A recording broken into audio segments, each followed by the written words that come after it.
आज के इस वीडियो में हम लोग क्लास 12 का चैप्टर 1 देखने वाले हैं, जिसका नाम है वैद्युत आवेश तथा क्षेत्र। इसको इलेक्ट्रिक चार्ज एंड फील्ड भी कहते हैं। तो चलिए, ये आपका हिंदी और इंग्लिश दोनों लैंग्वेज में है, तो आपको हिंदी मीडियम वाले के लिए भी आसान होगा और इंग्लिश मीडियम वाले के लिए भी आसान होगा। ठीक है, तो ये आपका इलेक्ट्रोस्टैटिक कौन सा यूनिट है? इलेक्ट्रोस्टैटिक, जिसको स्थिर वैद्युतिकी कहते हैं, उस यूनिट का चैप्टर 1 है। ठीक है, जिसका नाम है वैद्युत आवेश तथा क्षेत्र। तो हम लोग इसी चैप्टर 1 को इस वाले वीडियो में देखेंगे। जितना ऑब्जेक्टिव होगा हम लोग उसको सॉल्व करेंगे। तो चलिए, आपका हम लोग स्टार्ट करते हैं। आपका फर्स्ट क्वेश्चन क्या है? किसी आवेशित वस्तु पर 1 कूलम आवेश उत्पन्न करने के लिए निकाले गए इलेक्ट्रॉनों की संख्या क्या होगी?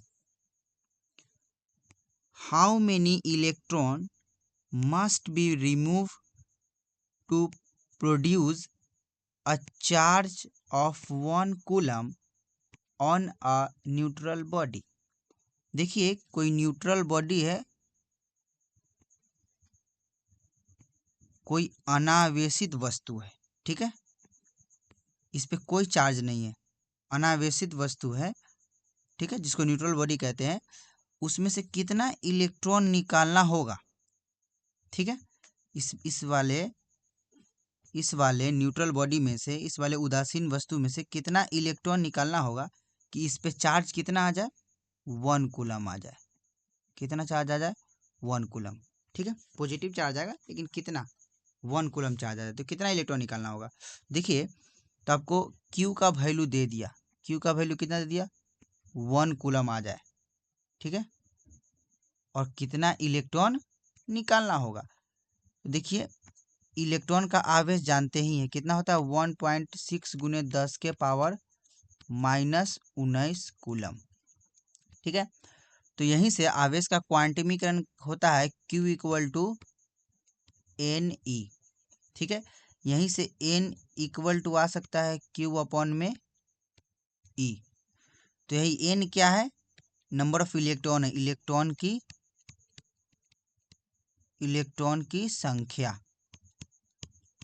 ठीक है, यही आपको बताना है। ठीक है, कि 1 कूलम चार्ज किसी वस्तु पर लाने के लिए उससे कितना इलेक्ट्रॉन निकालेंगे। ठीक है, तो यहीं से N इक्वल टू Q का आवेश कितना दिया हुआ है? 1 कूलम अपॉन में इलेक्ट्रॉन का आवेश होता है 1.6 गुने 10 के पावर -19। ठीक है, इसको सॉल्व कीजिएगा तो 1/1.6 गुने 10 के पावर क्या हो जाएगा? डायरेक्ट 19 हो जाएगा। इसको और सही से सॉल्व कीजिएगा तो इसको सॉल्व करने के बाद कितना आ जाएगा? तो आ जाएगा 6.25 गुने 10 के पावर 18 इलेक्ट्रॉन। ठीक है, यही आपका इलेक्ट्रॉनों की संख्या हो गया। तो किसी वस्तु पर 1 कूलम आवेश उत्पन्न करने के लिए कितना इलेक्ट्रॉन निकालना पड़ेगा या कितना इलेक्ट्रॉन डालना पड़ेगा? तो यही 6.25 गुने 10 के पावर 18 इलेक्ट्रॉन। इसका आंसर क्या हो जाएगा? ऑप्शन ए हो गया। ठीक है, इसको आप इस क्वेश्चन को याद ही कर जाइए। किसी वस्तु पर 1 कूलम आवेश उत्पन्न करने के लिए कितने इलेक्ट्रॉन की आवश्यकता होती है? तो 6.25 गुने 10 के पावर 18 इलेक्ट्रॉन। ठीक है, चलिए नेक्स्ट क्वेश्चन देख लेते हैं।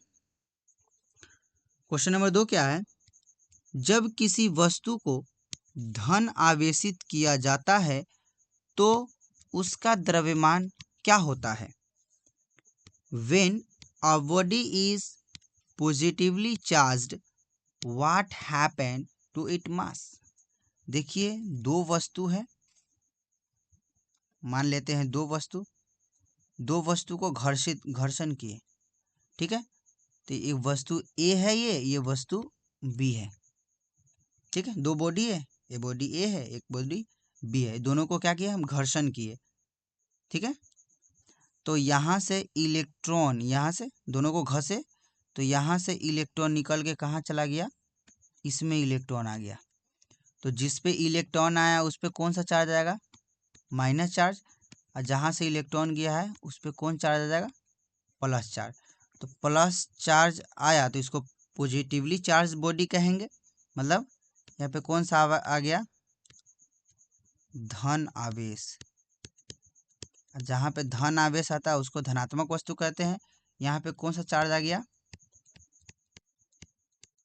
ऋण आवेश, इसको हम लोग क्या बोलेंगे, ऋणात्मक वस्तु बोलेंगे।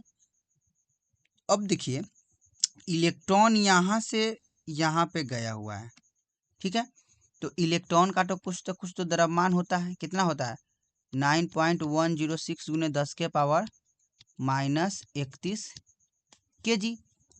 तो असल में एक इलेक्ट्रॉन ए वस्तु से एक इलेक्ट्रॉन निकल के बी में जा रहा है, तो कितना इलेक्ट्रॉन जा रहा है, 9.106 गुने 10 के पावर -31 kg, ठीक है। तो पॉजिटिव चार्ज कर रहे हैं तो इलेक्ट्रॉन निकल रहा है, तो इलेक्ट्रॉन निकल रहा है मतलब उसका कुछ ना कुछ द्रव्यमान है। तो पॉजिटिव चार्ज करने पर किसी वस्तु को मीन्स धन आवेशित करने पर किसी वस्तु का द्रव्यमान क्या होगा, इलेक्ट्रॉन निकलेगा तो द्रव्यमान घटेगा, ठीक है। और ऋण आवेशित करिएगा किसी वस्तु को तो इलेक्ट्रॉन उस पर आएगा, मीन्स इतना चार्ज आएगा तो उसका द्रव्यमान बढ़ेगा, ठीक है। तो यहाँ पे दोनों बात को हम बता दिए। तो इसमें जो बताया गया है कि हम कौन सा चार्ज कर रहे हैं, तो धन आवेश कर रहे हैं, धन आवेशित चार्ज कर रहे हैं, मतलब पॉजिटिवली चार्ज कर रहे हैं, तो इसका द्रव्यमान क्या हो जाएगा, तो घट जाएगा। इसका आंसर ऑप्शन बी हो जाएगा। नेक्स्ट क्वेश्चन देख लीजिए, क्वेश्चन क्या है 3 नंबर, इलेक्ट्रॉन का विशिष्ट आवेश E/m क्या होता है, what is the specific charge, जिसको E/m कहते हैं ऑफ एन इलेक्ट्रॉन, मतलब इसका क्या होगा, E/m का वैल्यू बताइएगा। तो E मीन्स इलेक्ट्रॉन का चार्ज कितना होता है, 1.6 गुने 10 के पावर -19 कूलम होता है।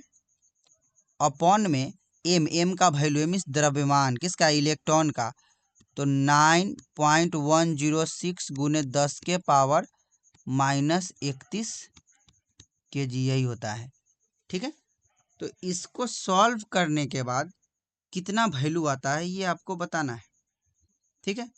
तो ये आपका आ जाता है 1.8 गुने 10⁻11 कूलम प्रति kg। इसका आंसर क्या हो जाएगा, ऑप्शन ए हो जाएगा, ठीक है। इस E/m को हम लोग बोलते हैं इलेक्ट्रॉन का विशिष्ट आवेश, क्या बोलते हैं, इलेक्ट्रॉन का विशिष्ट आवेश, इलेक्ट्रॉन का विशिष्ट आवेश, विशिष्ट आवेश। ये आपको क्या होता है कि आपको E/m कभी देगा नहीं, या पूछेगा इलेक्ट्रॉन के विशिष्ट आवेश का मान कितना होता है, तो यही 1.8 गुने 10⁻11 कूलम प्रति kg होता है। अगला क्वेश्चन देख लेते हैं, क्वेश्चन नंबर 4 क्या है, विद्युत आवेश का क्वांटम मतलब ESU में क्या है, विद्युत आवेश का क्वांटम ESU में क्या है, what is the quantum of electric charge in ESU system, मतलब वही आपको चार्ज के बारे में बताना है, किसका, किसी आवेश का, ठीक है, क्वांटम चार्ज के रूप में। तो देखिए इसको हम लोग कैसे बनाएंगे, ये आपका 4 ऑप्शन दिया हुआ है। चलिए तो देखिए इसको हम लोग कैसे करेंगे, तो हम तो जानते हैं किसी भी इलेक्ट्रॉन का जो आवेश होता है ई का जो वैल्यू होता है न्यूनतम 1.6 गुने 10 के पावर -19 कूलम होता है। और इस चार्ज को आपको ESU में बदलने के लिए मीन्स स्टेड कूलम में बदलने के लिए, ठीक है, कितने से गुना कराना पड़ता है, तो आपका 3 गुने 10 के पावर 9 ESU, ठीक है, इससे आपको मल्टीप्लिकेशन कराना पड़ता है। तो जो वैल्यू आ जाएगा वो लगभग क्या आ जाएगा, तो 4.8 गुने 10 के पावर -10 EACU आ जाता है। तो इसका आंसर क्या हो जाएगा लगभग लगभग, तो इसका आंसर ऑप्शन ए हो जाएगा 4.78 गुने 10 के पावर -10। ठीक है, ये अप्रोक्सीमेटली आता है। ठीक है, अब देखिए यहाँ से EACU क्या होता है, तो EACU आपका स्टैट कूलम होता है, इसको बोलते हैं, क्या बोलते हैं, स्टैट कूलम। ठीक है, कूलम, स्टैट कूलम किसका मात्रक होता है, तो आवेश का CGS मात्रक होता है। किसका, CGS मात्रक होता है, किसका, तो आवेश का। ठीक है, आवेश का, और आवेश का जो SI मात्रक होता है, SI मात्रक आवेश का, ठीक है, वो आपका क्या हो जाता है, तो आपका कूलम हो जाता है। क्या हो जाता है, कूलम। ठीक है, चलिए, तो इसका तो आंसर ऑप्शन ए हो रहा है। चलिए अगला क्वेश्चन देखिए, विद्युत आवेश का विमीय सूत्र क्या है? What is the dimensional formula of electric charge? देखिए, आपका डायमेंशन फार्मूला बताना है, डायमेंशनल फार्मूला किसका, इलेक्ट्रिक चार्ज का। तो फार्मूला हम लोग कैसे निकालते हैं, निकालना भी नहीं तो याद है तो ठीक है, AT या IT होता है। ठीक है, इसका आंसर क्या हो जाएगा, ऑप्शन ए हो जाएगा, AT, या इसी को कहीं कहीं पे हम लोग IT भी लिख सकते हैं। क्या लिख सकते हैं, IT। ठीक है, अब देखिए फार्मूला ये कहाँ से, किस फार्मूला से बनता है, तो एक विद्युत धारा, इलेक्ट्रिक चार्ज का एक फार्मूला होता है, Q/T होता है। यहीं से Q इक्वल टू क्या आ जाता है, I/T हो जाता है। तो यहीं से हम लोग इस चार्ज का हम लोग बीमा निकाल लेते हैं। तो ये विद्युत धारा का बीमा क्या, A या I लिख सकते हैं, और टी मिस टाइम का डायमेंशन को हम लोग डिनोट करते हैं T से। तो AT हो सकता है, या हम लोग विद्युत धारा को I से भी, मीन्स इलेक्ट्रिक करंट को हम लोग I से भी डिनोट करते हैं, और टाइम को कैपिटल T से। तो ये दोनों में से कुछ भी हो सकता है, AT या IT। इस बात को याद कर लीजिए, एग्जाम में आया हुआ है। तो विद्युत आवेश का विमीय सूत्र AT या IT। चलिए नेक्स्ट क्वेश्चन, किसी वस्तु पर आवेश उत्पन्न होने का मुख्य कारण क्या है? What is the main cause of charging of a body? मतलब किसी वस्तु पे आवेश उत्पन्न होने का कारण क्या हो सकता है? तो आपका प्रोटॉन का स्थानांतरण नहीं, प्रोटॉन कभी भी स्थानांतरण नहीं होता है, मतलब ट्रांसफर ऑफ प्रोटॉन, कभी भी प्रोटॉन ट्रांसफर नहीं होता है। जब भी होता है तो इलेक्ट्रॉन ट्रांसफर होता है। ठीक है, ना न्यूट्रॉन ही ट्रांसफर होता है। जब भी होगा तो इलेक्ट्रॉन ट्रांसफर होगा। इसका कारण क्या हो जाएगा, ऑप्शन बी। चार्ज कब आता है, जब दो वस्तु को हम लोग घर्षण करते हैं, तो एक वस्तु से दूसरे वस्तु में क्या चला जाता है, इलेक्ट्रॉन। इलेक्ट्रॉन ट्रांसफर होता है, तभी जाके कोई बॉडी चार्जिंग होता है। ठीक है, या आवेश उत्पन्न होता है। तो इसका आंसर ऑप्शन बी हो जाएगा। अगला क्वेश्चन, एम्पियर घंटा किसका मात्रक है? Ampere hour is a unit of. देखिए एम्पियर घंटा किसका मात्रक है, तो समझते हैं। सबसे पहले देखिए आवेश, ठीक है, जिसको हम लोग चार्ज कहते हैं। तो चार्ज का जो यूनिट होता है, चार्ज का जो SI मात्रक होता है, चार्ज का क्या, SI मात्रक, वो आपका हो जाता है कूलम। क्या हो जाता है, कूलम। चार्ज का SI मात्रक, चार्ज का SI यूनिट क्या हो जाता है, कूलम हो जाता है। चार्ज का CGS मात्रक क्या हो जाता है, CGS मात्रक या CGS यूनिट, ये हो जाता है स्टैट कूलम। क्या हो जाता है, स्टैट कूलम हो जाता है। अब यहाँ से एक कूलम बराबर कितना स्टैट कूलम होता है, तो 3 गुने 10 के पावर 9 EACU होता है। 3 गुने 10 के पावर 9 EACU, ये आपका क्या हो जाता है, ये 1 कूलम को हम लोग बोलते हैं स्टैट कूलम में। ठीक है, चलिए, तो अब यहाँ से आपका पूछा है कि एम्पियर घंटा किसका मात्रक है, तो और भी मात्रक निकाला जा सकता है। जैसे एक फॉर्मूला हम लोग देखते हैं, I = Q/T। तो यहीं से Q को इधर लेते हैं और I इंटू टी इसको लिख देते हैं। तो अब यहाँ से Q तो आवेश है, अब इसी फॉर्मूला से हम लोग मात्रक देखिए कैसे निकालेंगे। I मीन्स धारा, धारा का मात्रक एम्पियर, धारा मीन्स विद्युत धारा, इलेक्ट्रिक करंट, इलेक्ट्रिक करंट का मात्रक क्या होता है, यूनिट क्या होता है, एम्पियर, और टी मीन्स समय, समय का मात्रक सेकेंड। तो एम्पियर सेकेंड किसका मात्रक, आवेश का मात्रक, ठीक है।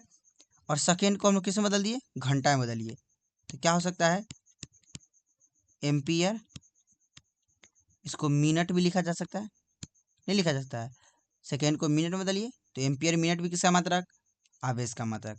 वही मिनट को घंटा में बदल दीजिए, एम्पियर घंटा, एम्पियर आवर किसका मात्रक, तो ये भी आवेश का मात्रक। तो इसका आंसर क्या हो जाएगा, ऑप्शन बी हो जाएगा। यहाँ से हम कितने क्वेश्चन को देखें, देखिए आपको बताते हैं। आवेश कैसा है मात्रक, कूलम, आवेश का सीजीएस मात्रक एस्टेट कूलम, आवेश का मात्रक चाहे एम्पियर सेकेंड, आवेश का मात्रक एम्पियर मिनट, आवेश का मात्रक एम्पियर घंटा, ठीक है। तो ये सब आवेश का मात्रक होता है। शक्ति का मात्रक क्या होता है, शक्ति का मात्रक वाट होता है, ठीक है, या अश्व शक्ति भी होता है। ऊर्जा, ऊर्जा का मात्रक क्या होता है, जूल होता है, ठीक है, अर्घ होता है। विभवांतर का मात्रक क्या होता है, वोल्ट होता है। चलिए आगे बढ़ते हैं। आपका 8 नंबर क्वेश्चन है, निम्न में से कौन सा आवेश संभव नहीं है, which of the flowing charge is not possible. मतलब ये आवेश का क्वांटिमीकरण से है, क्या है, क्वांटिमीकरण से, आवेश का क्वांटिमीकरण से ये क्वेश्चन बना हुआ है। Quantization of charge, quantization of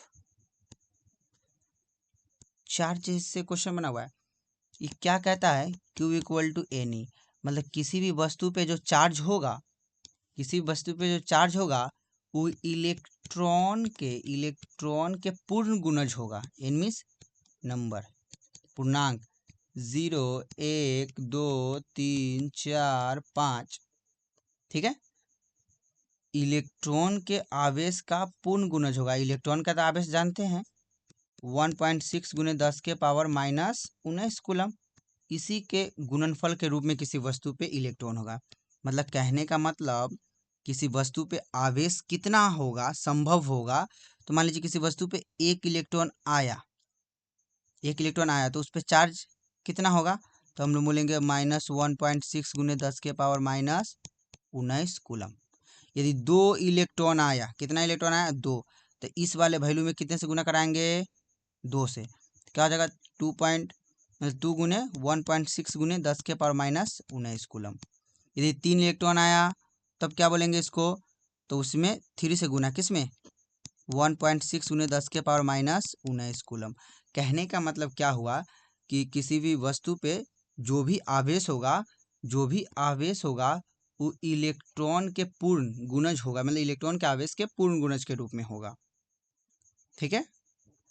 अब जो होगा, देखिए इस वस्तु पे थे इलेक्ट्रॉन एक आया तो इसका 1.6 × 10 के पावर -19 कूलम हुआ। 2 आया तो इसका कितना से गुना कराएंगे, 2 से, तो क्या हो जाएगा 3.2 × 10 के पावर -19 कूलम। इसमें 3 से गुना कराएंगे, क्या हो जाएगा 4.8 × 10 के पावर -19 कूलम। तो यहाँ से देखने से पता चल रहा है कि सिर्फ हमको 1.6 मतलब 16 का पहाड़ा पड़ देना है। देखिए 1.6 × 10 के पावर -19 कूलम ये आवेश होगा, अस्तित्व संभव होगा, ठीक है। इसका मतलब एक इलेक्ट्रॉन हो जाएगा, एक इलेक्ट्रॉन, इसका मतलब कितना इलेक्ट्रॉन, 16 × 32, 2 इलेक्ट्रॉन, इसका मतलब कितना, 16 चलो चुका 64, 4 इलेक्ट्रॉन। आई क्या है 2.4 × 10 के पावर -19 कूलम। इसका मतलब क्या, ये 1 पॉइंट कुछ इलेक्ट्रॉन, पॉइंट में इलेक्ट्रॉन होगा ही नहीं, तो ये आवेश कभी भी संभव नहीं है। इसका आंसर ऑप्शन सी हो जाएगा, ये आवेश एग्जिस्ट नहीं करेगा, ये आवेश का मान संभव हो ही नहीं सकता है, ठीक है। या आप ऐसे भी देख सकते हैं, आवेश वही संभव होगा जो 1.6 के टेबल में आ रहा होगा। यहाँ पे दिख रहा है जैसे ऑप्शन में 16 का 16, 16 दूनी 32, 16 43, 16 चौका 64, 16 पचास 80। ठीक है, इस फॉर्म में हो जाए तो वही आवेश संभव होगा। बाकी जो भी इसके टेबल में नहीं आएगा वो आवेश एग्जिस्ट करेगा या नहीं। चलिए तो अगला क्वेश्चन देखते हैं हम लोग। क्वेश्चन है, एक कूलम आवेश बराबर होता है 1 कूलम इज इक्वल टू। देखिए, जो कूलम किसका मात्रक है? आवेश का मात्रक है। तो आवेश का मीन्स चार्ज का जो एसआई यूनिट होता है, चार्ज का एसआई यूनिट वो क्या हो जाता है? तो हो जाता है कूलम। ठीक है, और चार्ज का जो सीजीएस यूनिट होता है, सीजीएस यूनिट वो हो जाता है एस्टेट कूलम। क्या हो जाता है? Estate coulomb, estate coulomb. तो यहीं से 1 कूलम बराबर जो होता है वैल्यू, वो 3 गुने 10 के पावर 9 ESU के बराबर होता है। ठीक है, याद करने वाला है बात। 1 कूलम किसके बराबर होता है? तो 3 गुने 10 के बाद 9 स्टेट कूलम के बराबर होता है। यहीं से कभी कभी ये भी पूछा सकता है कि 1 स्टेट कूलम किसके बराबर होता है? तो 1/3 गुने 10 के पावर -9 कूलम के बराबर होता है। ये भी पूछा जाता है। तो 1 कूलम किसके बराबर होता है? तो 3 गुने 10 के पावर 9 ESU के बराबर हो जाता है। इसका आंसर क्या हो जाएगा? ऑप्शन ए हो जाएगा। ठीक है,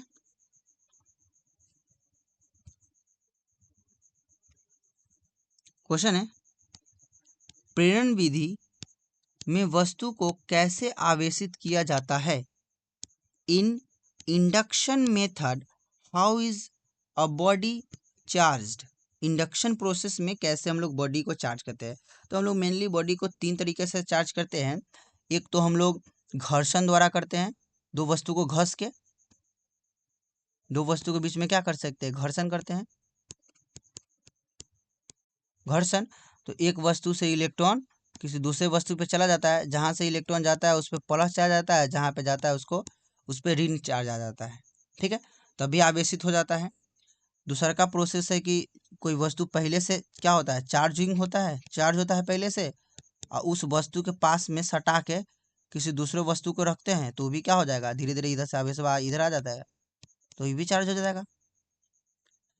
तीसरा का प्रोसेस क्या है कि एक वस्तु है, उसके पास में हम किसी दूसरे के वस्तु को रखते हैं। पहले से कोई पहला जो वस्तु है वो तो पहले से चार्ज है। ठीक है, मान लेते हैं पॉजिटिव चार्ज है। ठीक है, तो दूसरा का वस्तु है, इस पे ये तो न्यूट्रल है, ये उदासीन है। न्यूट्रल है मतलब इस पे जितना पॉजिटिव उतना निगेटिव चार्ज होगा। न्यूट्रल कहने का मतलब जितना पॉजिटिव उतना निगेटिव होगा।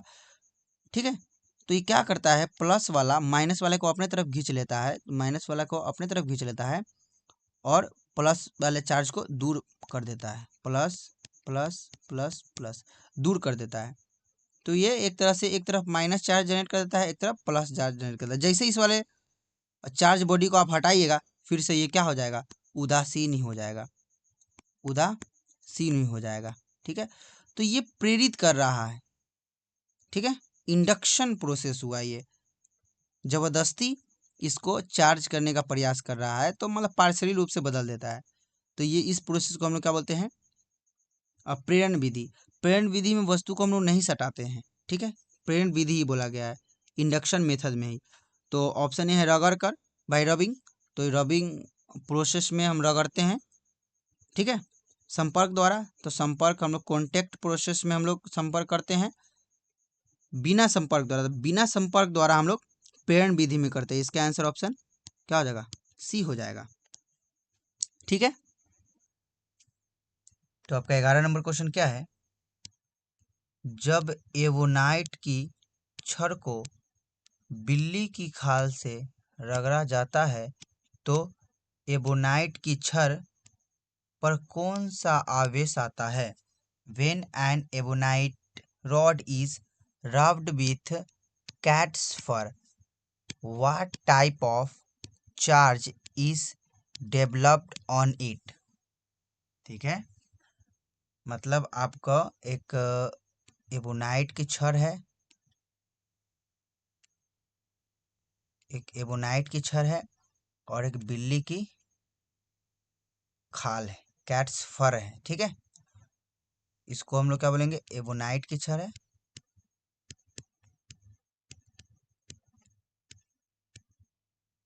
एबोनाइट की छड़, ये आपका बिल्ली का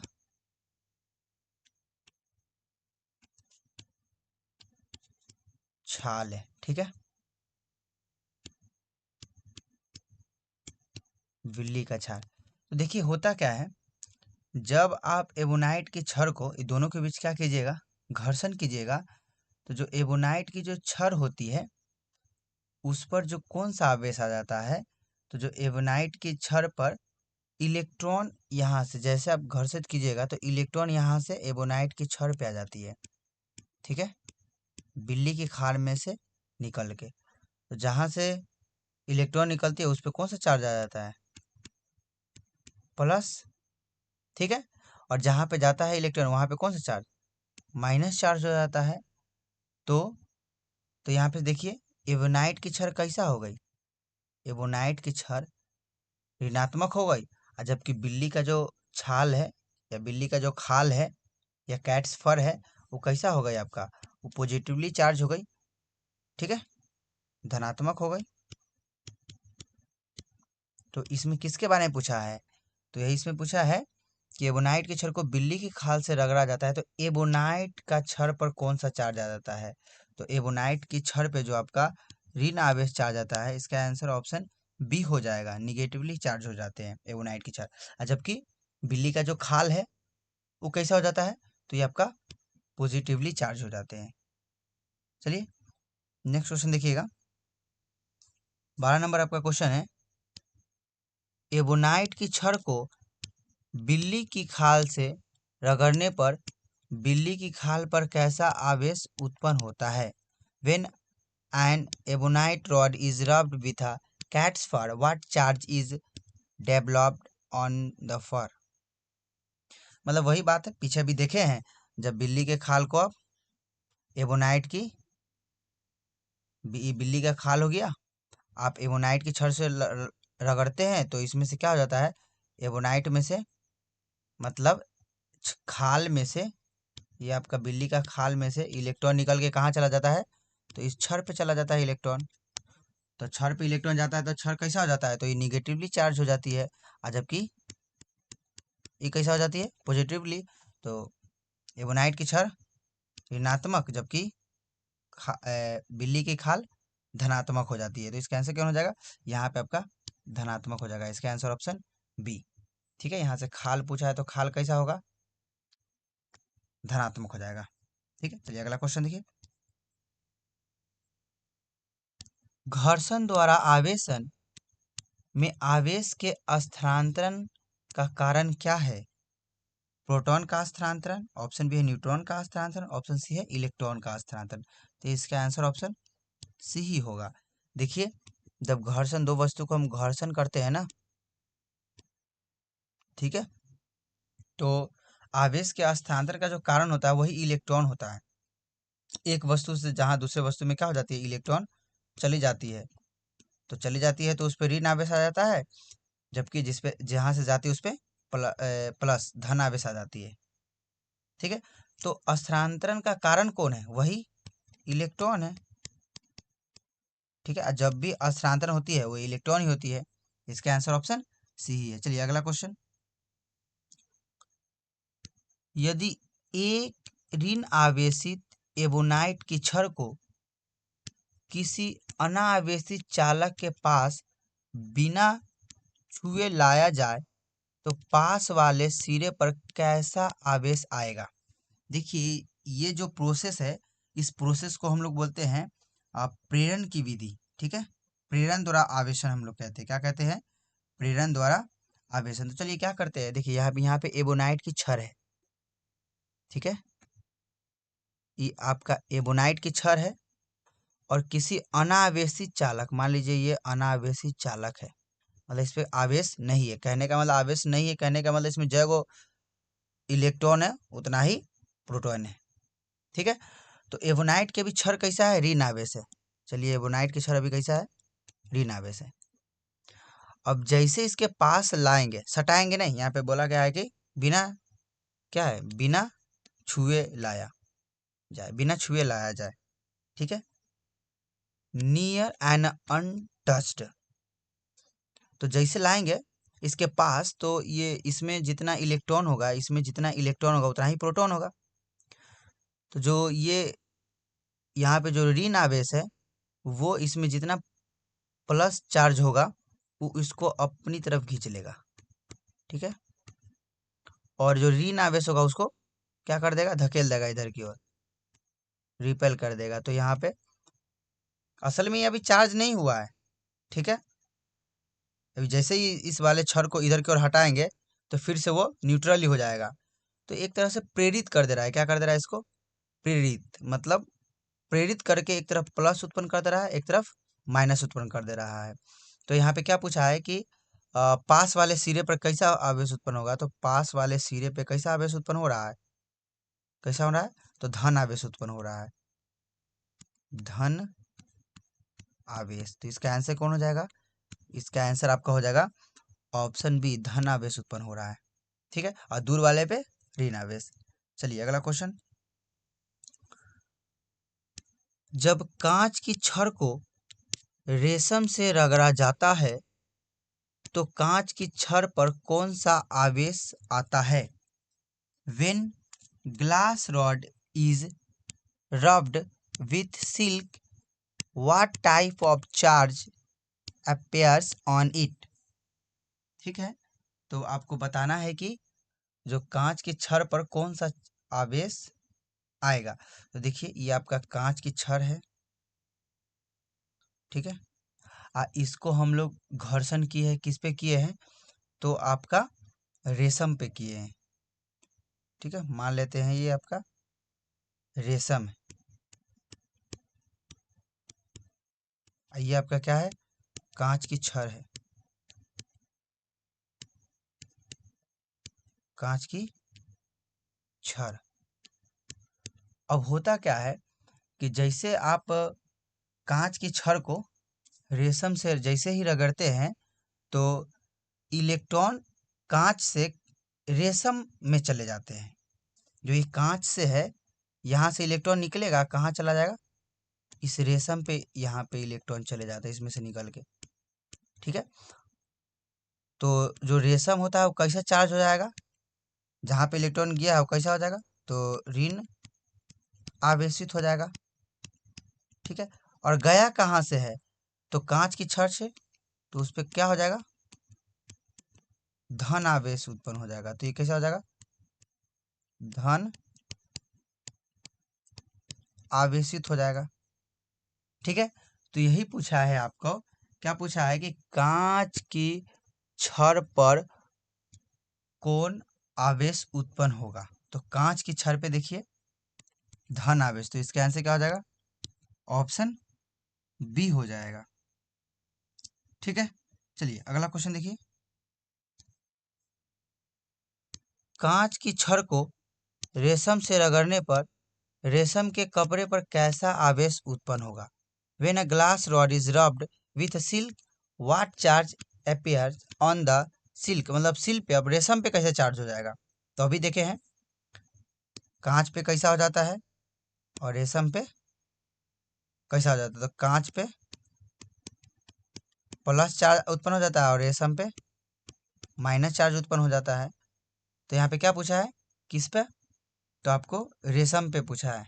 ठीक है, तो रेशम पे या रेशम के कपड़े पे कौन सा आवेश उत्पन्न हो जाएगा, तो ऋण आवेश। इसके आंसर क्या हो जाएगा, ऑप्शन बी हो जाएगा। चलिए अगला क्वेश्चन,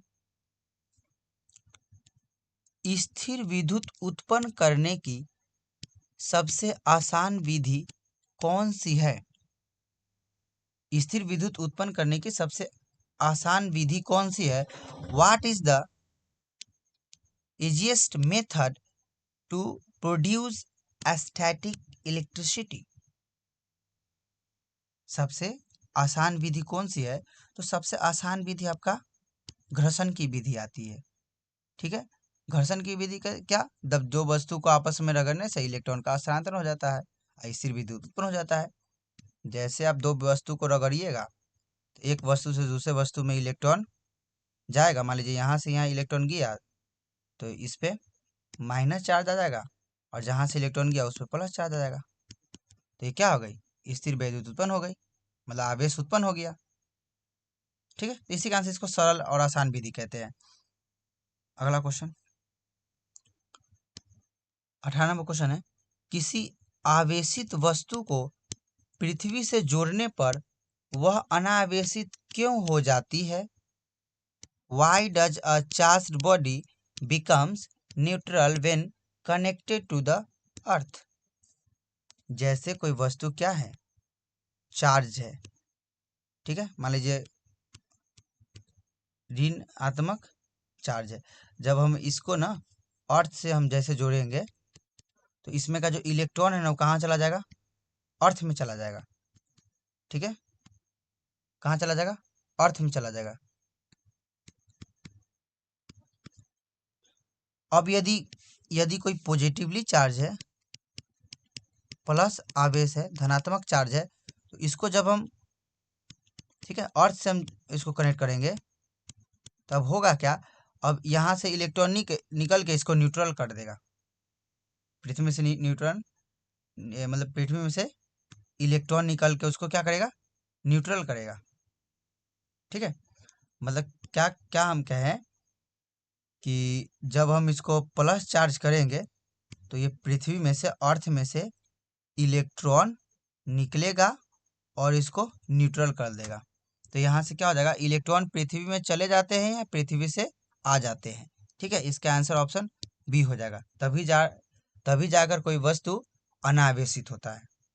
चलिए अगला क्वेश्चन देख लीजिए।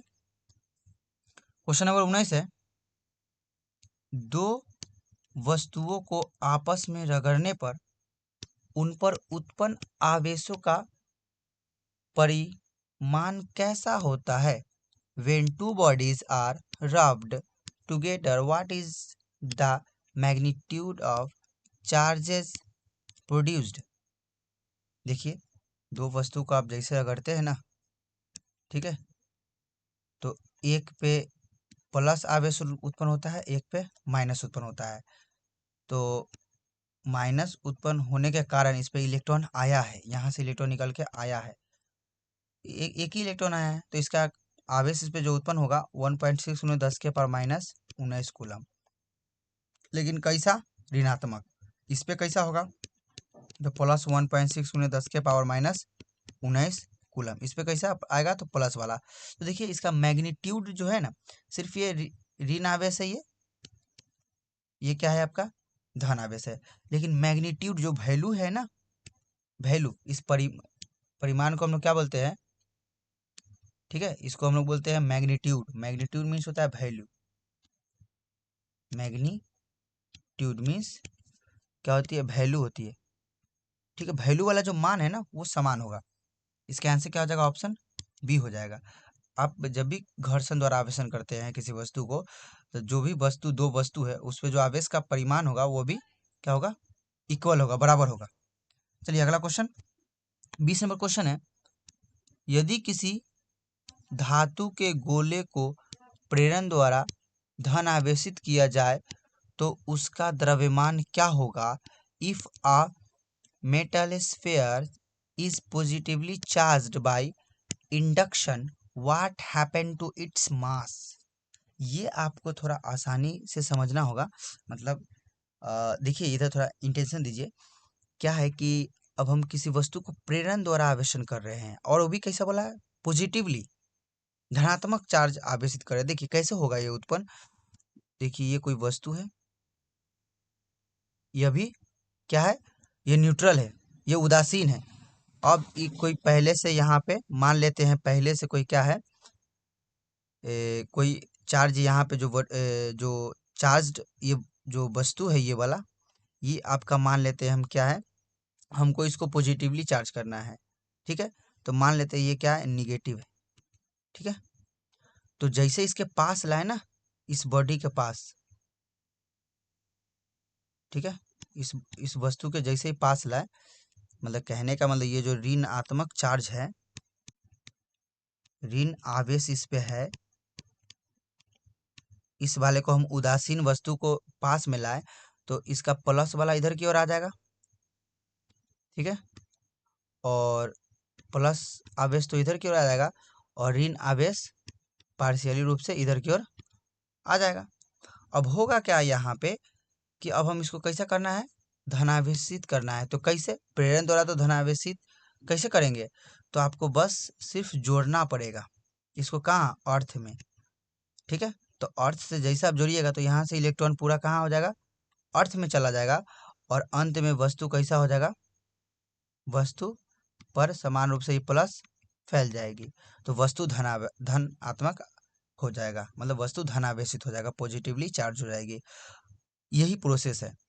ठीक है, अब अर्थ नहीं करते तो वस्तु का द्रव्यमान में कोई परिवर्तन नहीं होगा, लेकिन आप अर्थ कर दिए इसे, मतलब जमीन से जोड़ दिए, पृथ्वी से जोड़ दिए आप उस वाले पार्ट को, तो इलेक्ट्रॉन वहां से जमीन में चला गया, तब जाके पॉजिटिवली चार्ज हुआ है। तो यहाँ पे पॉजिटिवली चार्ज कर रहे हैं तो इलेक्ट्रॉन गया यहाँ से, तो यहाँ से गया, इस कारण से इलेक्ट्रॉन मतलब जो द्रव्यमान है वो थोड़ा घट जाएगा। इसका आंसर ऑप्शन बी हो जाएगा। यदि यदि आप अर्थ नहीं करते, फिर से मैं कह रहा हूँ, यदि आप अर्थ नहीं करते, अर्थिंग नहीं देते इसको, तो इलेक्ट्रॉन जाता नहीं, इलेक्ट्रॉन जाता नहीं तो ये पॉजिटिवली चार्ज होता नहीं। ठीक है, वो समान, मतलब एक तरफ पार्शियल रूप से एक तरफ प्लस चार्ज हो जाता है, एक तरफ माइनस चार्ज, और इस जैसे इस वाले को हटाते, वो पहले का वस्तु उदासीन का उदासीन रह जाता। समझ रहे हैं इस बातों को। ठीक है, का 21 नंबर क्वेश्चन क्या है, साबुन के बुलबुले को जब आवेशित किया जाता है तो उसकी त्रिज्या क्या होती है। When a soap bubbles is charged, what happened to its radius? देखिए, जब आप साबुन के बुलबुले को, जब सोप के बबल्स को आप क्या कीजिएगा, जब चार्ज करते हैं, ठीक है, चार्ज करते हैं, या पॉजिटिवली कीजिए या निगेटिव, पॉजिटिव चार्ज कीजिए या निगेटिव चार्ज कीजिए। ठीक है, चार्ज इस पे करते हैं, मान लेते हैं पॉजिटिव ही चार्ज करें, ये बबल्स है, इसको आप लोग क्या किए, पॉजिटिव चार्ज कर दिए, मतलब इसको धन आवेशित कर दिए। तो अब क्या होगा कि पहले के जो तुलना में जो बबल्स होगा, पहले के जो तुलना में बुलबुला होगा, वो क्या हो जाएगा, बढ़ जाएगा। कैसे, ये प्लस आवेश, ये प्लस आवेश को एक दूसरे को क्या करेगा, विकर्षित करेगा। ठीक है, तो इसी कारण से बबल्स जो होगी वो पहले के तुलना में बड़ा नजर आने लगेगी। ठीक है, तो यही पे है कि उसकी त्रिज्या क्या होगी, तो उसकी त्रिज्या बढ़ जाती है। इसका आंसर क्या हो जाएगा, ऑप्शन बी होगा। ठीक है, धन आवेशित किया जाए या ऋण आवेशित किया जाए। ठीक है, ऋण आवेशित के बीच भी प्रतिकर्षण होता है, तो वहां से बुलबुला का जो आकार है वो बढ़ता ही है। चलिए अगला क्वेश्चन, क्वेश्चन नंबर 22 है, यदि किसी साबुन के बुलबुले को ऋण आवेशित किया जाए तो उसकी त्रिज्या क्या होती है। If a soft bubble is negatively charged, what happen to its radius.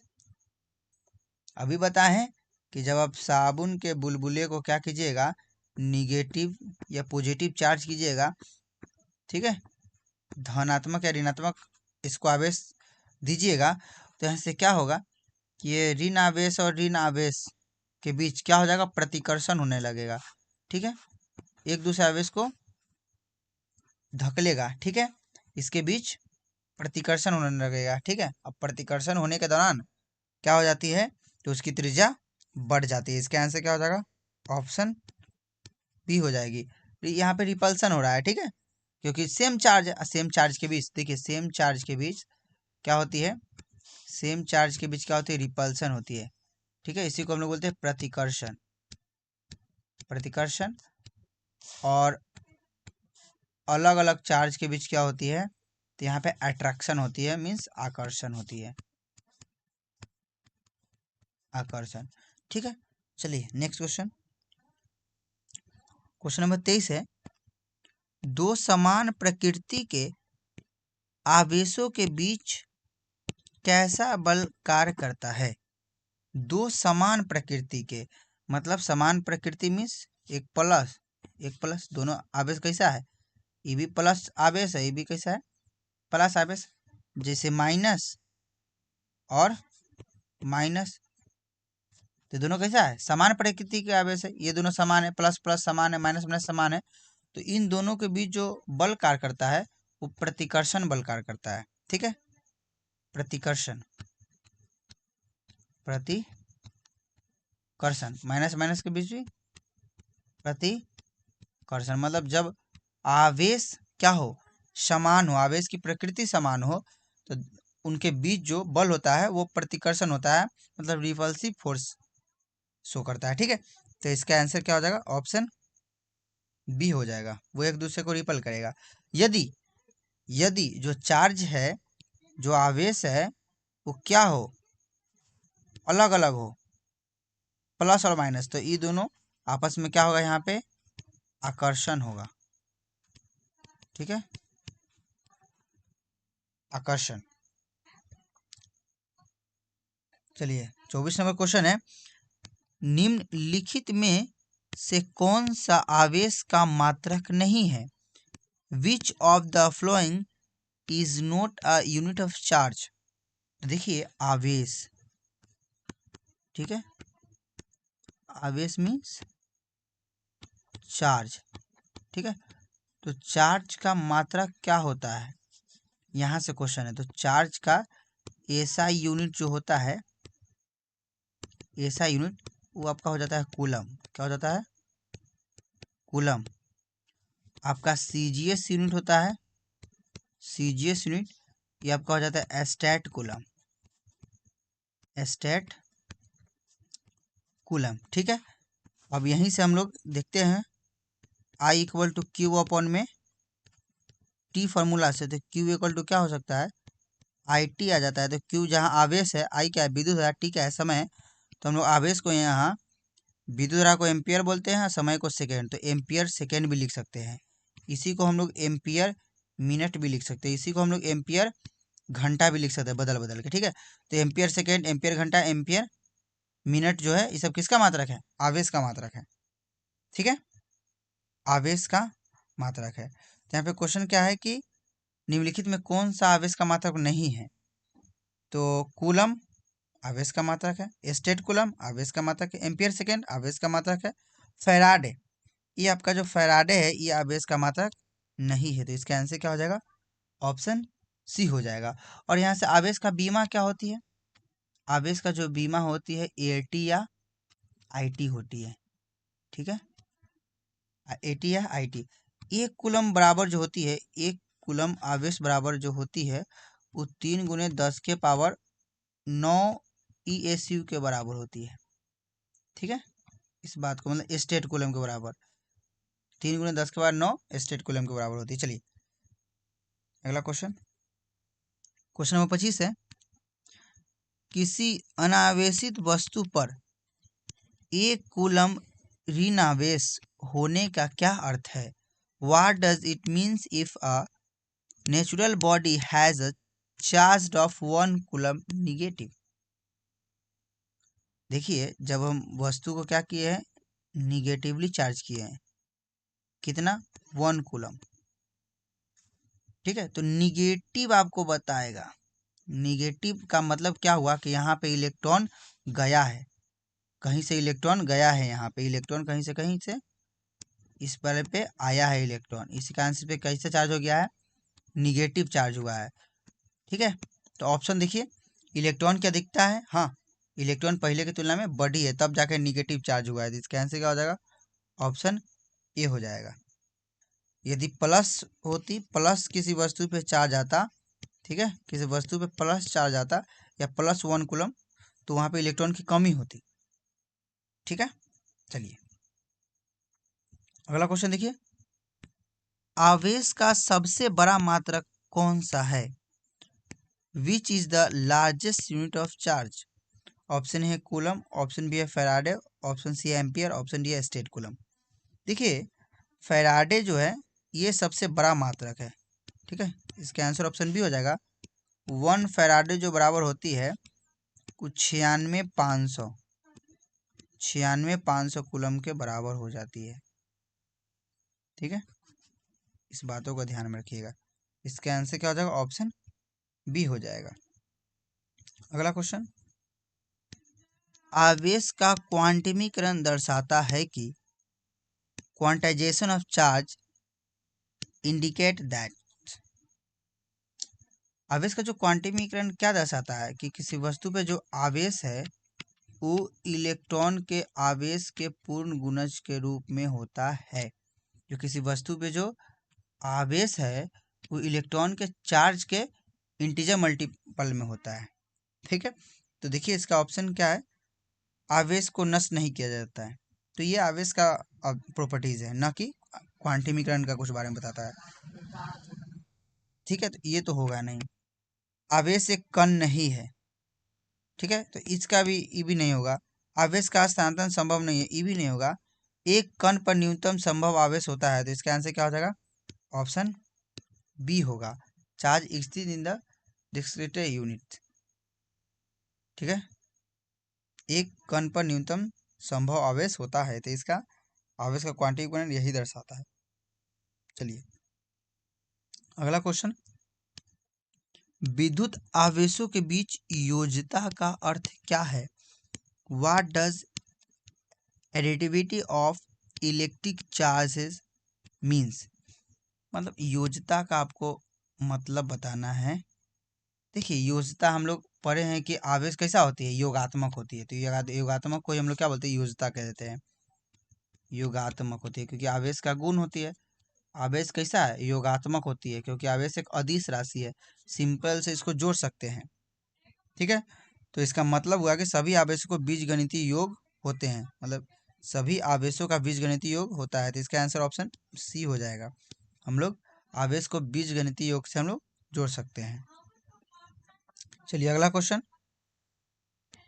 आवेश संरक्षण के अनुसार किसी विलगित निकाय का कुल आवेश कैसा रहता है? According to conservation of charge, total charge of an isolated system remains. तो आइसोलेटेड सिस्टम में जो चार्ज होता है, ठीक है, जो भी जो आवेश का संरक्षण का जो सिद्धांत कहता है कि कोई भी चार्ज है ना तो हम निर्माण करते हैं कोई आवेश का, ना ही हम लोग उसका नष्ट करते हैं। बस एक वस्तु से दूसरे वस्तु में हम लोग सिर्फ क्या देते हैं, स्थानांतरण कर देते हैं, ठीक है। एक वस्तु दूसरे वस्तु में हम लोग भेज देते हैं, ठीक है। तो यहाँ पे जो टोटल जो आवेश होता है किसी आइसोलेटेड सिस्टम में, वो क्या होता है, कांस्टेंट होता है। कांस्टेंट मीन्स अचर होता है, ठीक है। तो इसके आंसर क्या हो जाएगा, ऑप्शन सी हो जाएगा, नियत रहता है, कांस्टेंट होता है। अगला क्वेश्चन देखिए, निम्नलिखित में से कौन सा आवेश का गुण नहीं है? Which of the following is not a property of charge? तो प्रॉपर्टी ऑफ चार्ज, आवेश का कुछ गुण होता है। जैसे हम लोग पढ़े हैं आवेश का कुछ गुण, देख लीजिए। तो आवेश एक अदिश राशि है, ठीक है। आवेश योगात्मक होते हैं, आवेश संरक्षित होते हैं, आवेश क्वांटमीकृत होते हैं, ये सब गुण पढ़े हैं, ठीक है। इसमें देखिए क्या बोला है, आवेश का गुण नहीं है, तो आवेश योगात्मक होते हैं, एकदम सही है। आवेश क्वांटमीकृत होते, एकदम सही है। आवेश की योज्यता है, ऑप्शन डी, ये भी सही है। आवेश का वेग पर निर्भर करता है, नहीं ये गलत है, आवेश को वेग पर निर्भर नहीं करता। इसके आंसर क्या हो जाएगा, ऑप्शन सी। ये बात जो है गलत है, इसका आंसर ऑप्शन सी हो जाएगा, ठीक है। आपका 31 नंबर क्वेश्चन क्या है, किसी वस्तु पर आवेश Q इक्वल टू एनी में n का मान कभी नहीं हो सकता। In Q equal to n e the value of n can be, never B.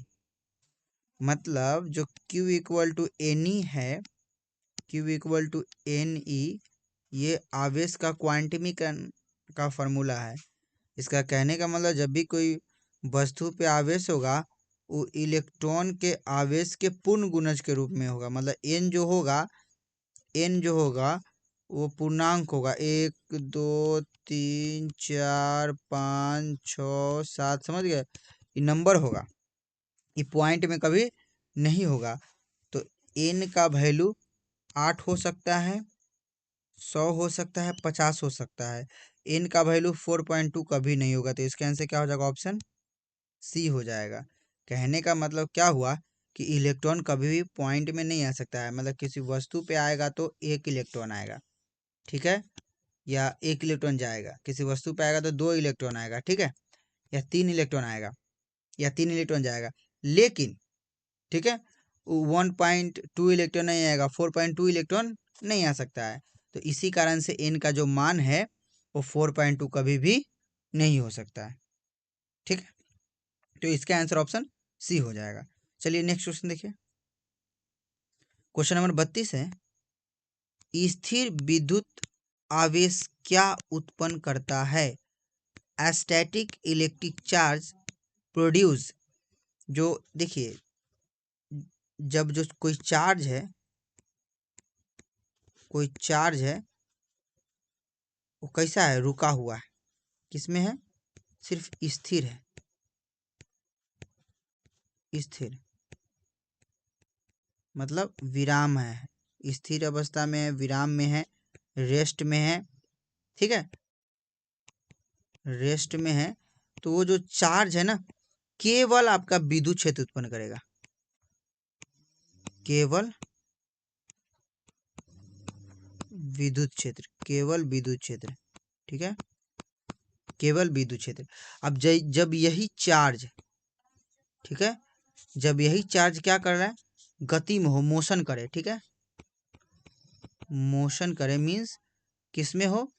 गति में हो। जब कोई चार्ज गति में होता है तो गति में होता है तो दो चीज उत्पन्न करता है। क्या क्या? तो एक तो विद्युत क्षेत्र उत्पन्न करता है, ठीक है, विद्युत क्षेत्र, और दूसरा का क्या उत्पन्न करता है?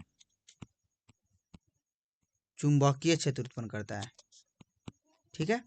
तो यहाँ पे आवेश कैसा है? स्थिर है। स्थिर मीन्स रुका हुआ है, तो केवल विद्युत क्षेत्र उत्पन्न करेगा। ऑप्शन क्या हो जाएगा? ऑप्शन बी हो जाएगा इसका आंसर, ठीक है। नेक्स्ट क्वेश्चन देखिए, आवेश की बीमा क्या होती है?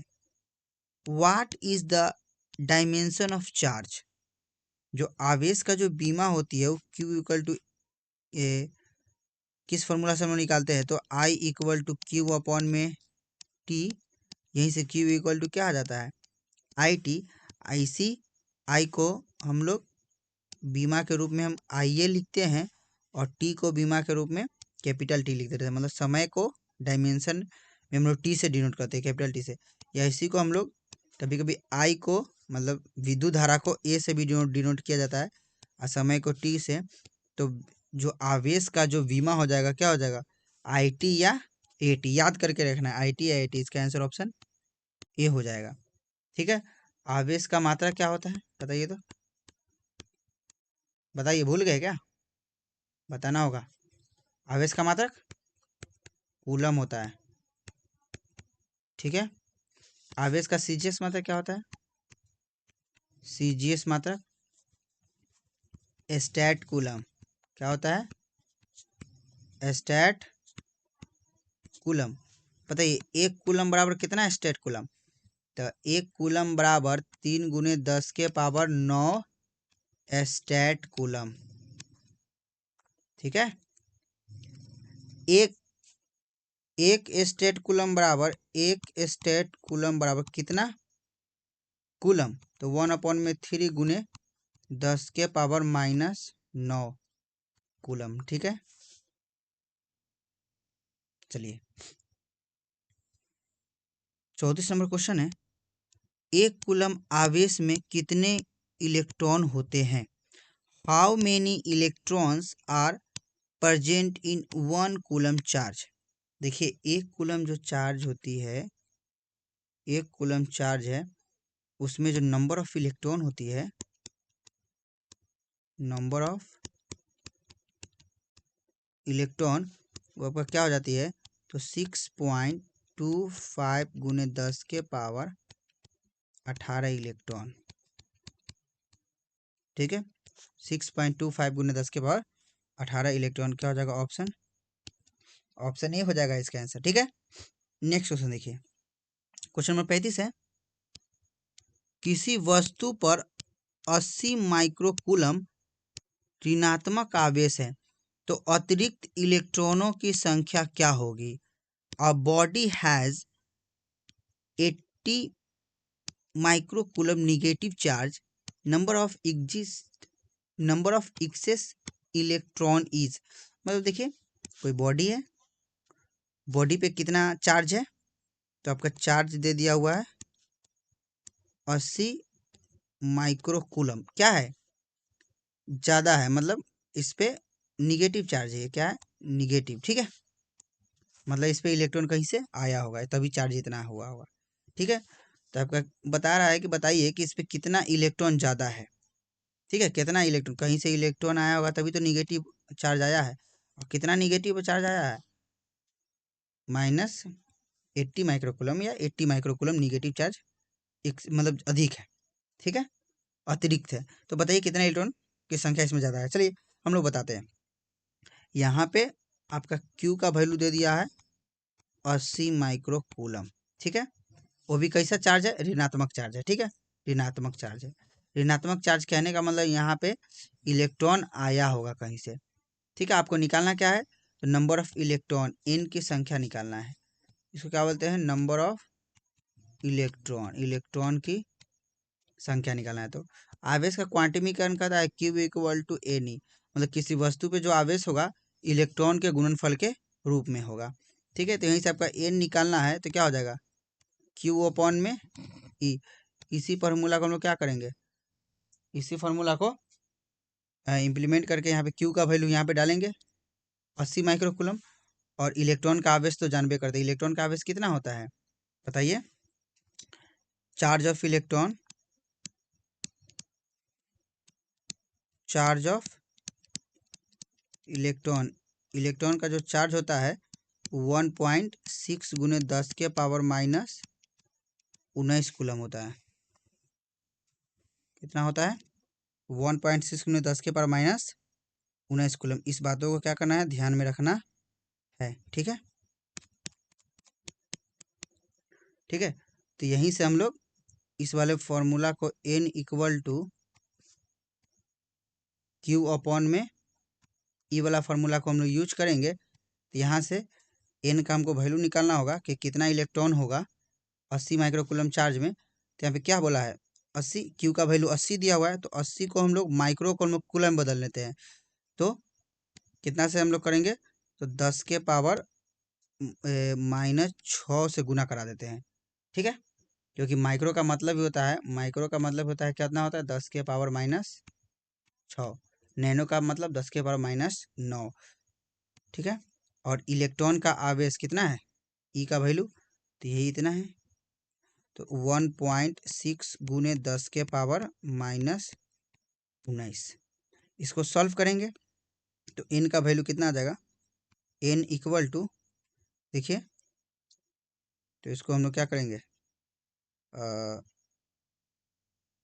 पॉइंट उड़ाते हैं तो ऊपर कितना जाएगा 10, पॉइंट उड़ाने के बाद नीचे 10 आएगा, तो वो जो कहाँ चला जाएगा ऊपर, इसको 16 पचे 80 हो जाएगा, तो 5 गुने, इसको हम लोग क्या लिख सकते हैं, 10 के पावर -6, 10 के पावर 1 भी इसको लिखा जा सकता है, तो जाएगा 10 के पावर -6 1, कितना हो जाएगा, 10 के पावर -5 होगा, और 19 ऊपर जाएगा तो +19 हो जाएगा। तो इसको सॉल्व करेंगे तो n का जो वैल्यू आएगा 5 गुने 10 के पावर 19 में 5 घटेगा, तो कितना आ जाएगा, 14 इलेक्ट्रॉन।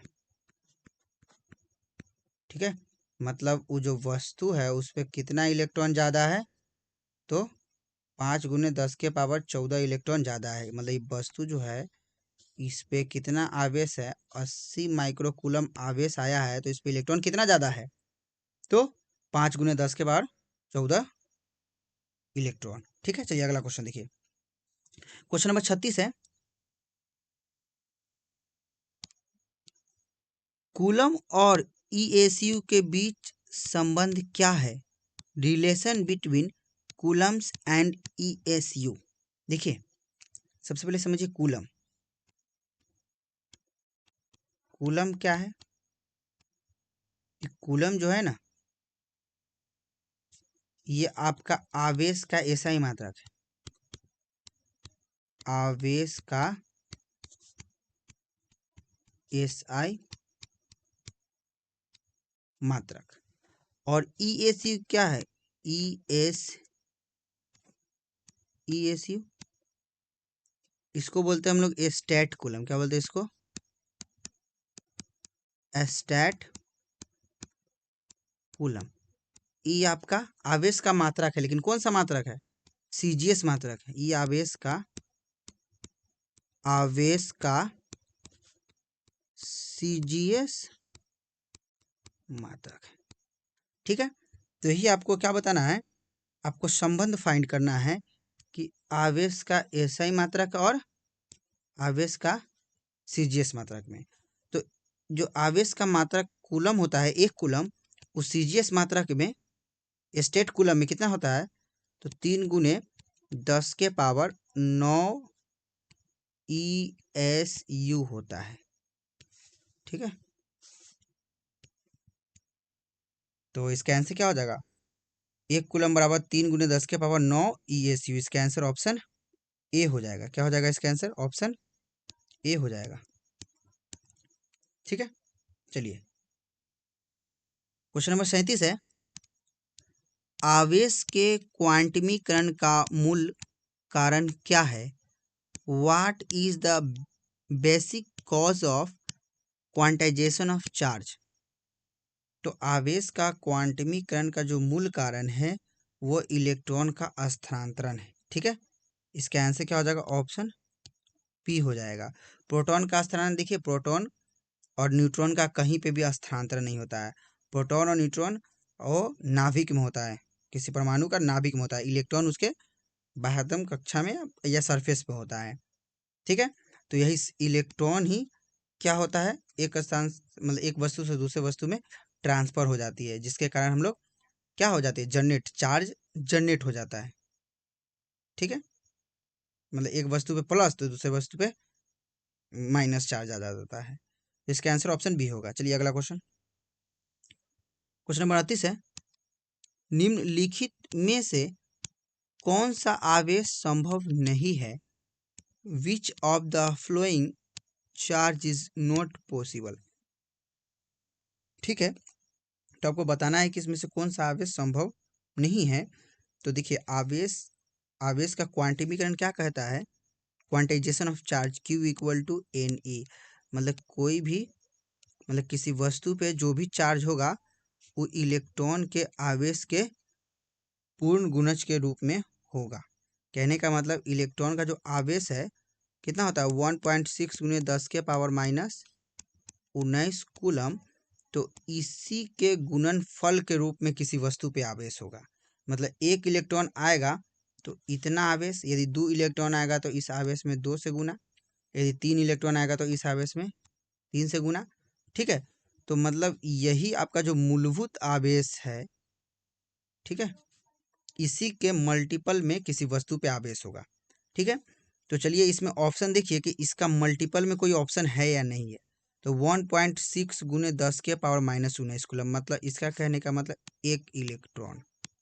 कितना इलेक्ट्रॉन? एक इलेक्ट्रॉन। ठीक है, तो ये क्या है? ये आवेश संभव है।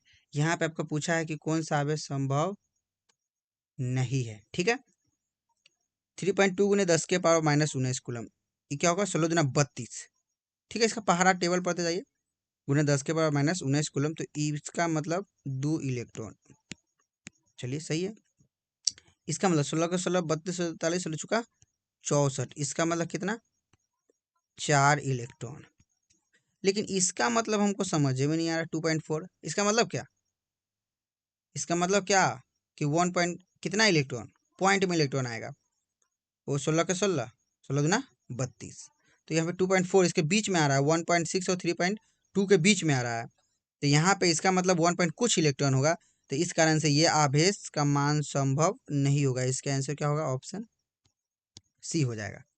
ठीक है, चलिए हम आपको एक क्वेश्चन दे देते हैं, इसको आपको कमेंट में बताइएगा। ठीक है, एक क्वेश्चन आपको देते हैं,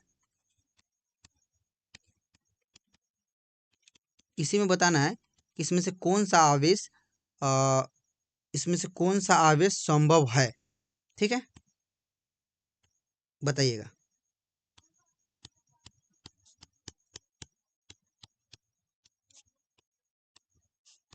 8.0 गुने 10 के पावर माइनस 19 कूलम, 6.5 गुने 10 के power minus 19 coulomb. Option D number none of देज। ठीक है, आपको बताना है कि निम्नलिखित में से कौन सा आवेश संभव है। ठीक है, कौन सा आवेश का मान जो है वो क्या है, संभव है। पहले तो नहीं था, इसमें आपका संभव है। इसको आपको कहा कमेंट बॉक्स में लिखना है इसका आंसर। ठीक है, चलिए अगला क्वेश्चन देखिए, क्वेश्चन नंबर 39 है, प्रकृति में न्यूनतम संभव स्वतंत्र आवेश कितना है। What is the minimum possible independent charge in nature. देखिए प्रकृति में जो न्यूनतम आवेश होता है, क्या होता है, जो न्यूनतम संभव आवेश होता है वो होता है 1.6 गुने 10 के पावर माइनस 19 कूलम, मतलब इलेक्ट्रॉन के आवेश के बराबर होता है। ठीक है, मतलब कोई वस्तु है तो उस पर एक इलेक्ट्रॉन आया, ठीक है, तो उस पर चार्ज कितना आ गया, 1.6 गुने 10 के पावर माइनस 19 कूलम। ठीक है, यदि इलेक्ट्रॉन गया तो प्लस में आ जाएगा, सेम टू सेम। तो कहने का मतलब कि किसी कम से कम जो किसी वस्तु पे आवेश होगा वो इलेक्ट्रॉन के स्थानांतरण से तो आवेश उत्पन्न होता है। आवेश कैसे उत्पन्न होता है, तो इलेक्ट्रॉन के स्थानांतरण से। तो किसी वस्तु पे एक कम से कम तो एक इलेक्ट्रॉन आ सकता है, तो कितना कम से कम आवेश आ जाता है, तो इतना ही आवेश आ सकता है। तो इसका आंसर क्या हो जाएगा, ऑप्शन बी हो जाएगा। ठीक है, चलिए अगला क्वेश्चन, क्वेश्चन नंबर 40 है, आवेश का क्वांटमीकरण सर्वप्रथम किसने सिद्ध किया था। Who first proved the quantization of charge experimentally. मतलब किसने, कौन ऐसा साइंटिस्ट था जो आवेश के क्वांटमीकरण को बताया था। ठीक है, तो यह जो साइंटिस्ट था ये आपका कौन हो जाएगा, तो ये आपका जो साइंटिस्ट है ये आपका मिल्टन हो जाएगा। ठीक है, ये वेल ड्रॉप जो मेथड था उसी से आवेश का क्वांटमीकरण को ये बताया था कि आवेश कैसा होता है, क्वांटमीकरण होता है। तो इसका आंसर क्या हो जाएगा, ऑप्शन सी हो जाएगा। 41 नंबर क्वेश्चन क्या है, किसी किसी वस्तु पर 8.0 गुने 10 के पावर माइनस 19 कूलम आवेश है, इसमें कितना इलेक्ट्रॉनों की कमी है।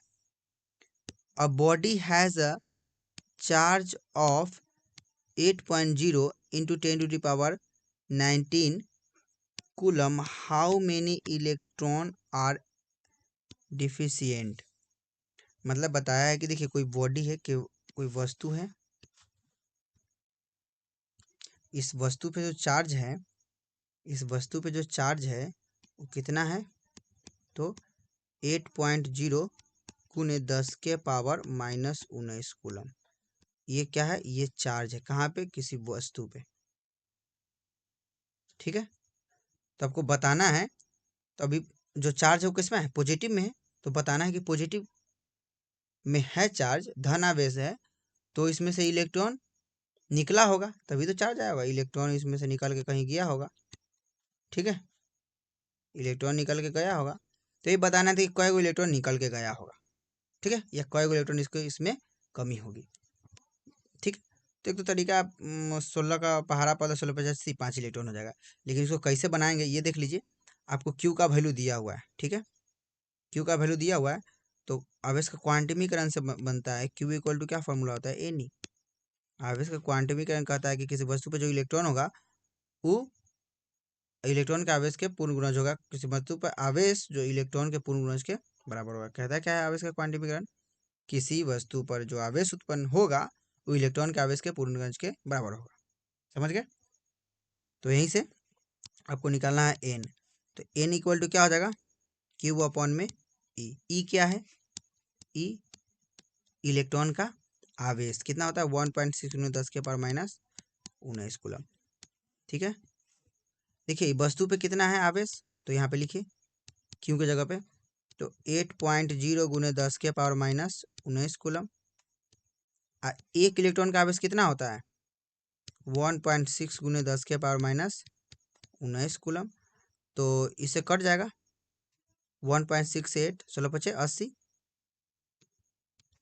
5 मरते में 10⁻19 से 10⁻19 कट गया। तो एन का जो वैल्यू आया कितना आया 5 इलेक्ट्रॉन। ठीक है, इसके आंसर क्या हो जाएगा, ऑप्शन बी हो जाएगा। इसके आंसर क्या हो जाएगा, ऑप्शन बी। ठीक है, चलिए अगला क्वेश्चन देख लेते हैं। क्वेश्चन नंबर 42 है, विद्युत आवेश का क्वांटम ESU में क्या है। What is the quantum of electric charge in ESU system.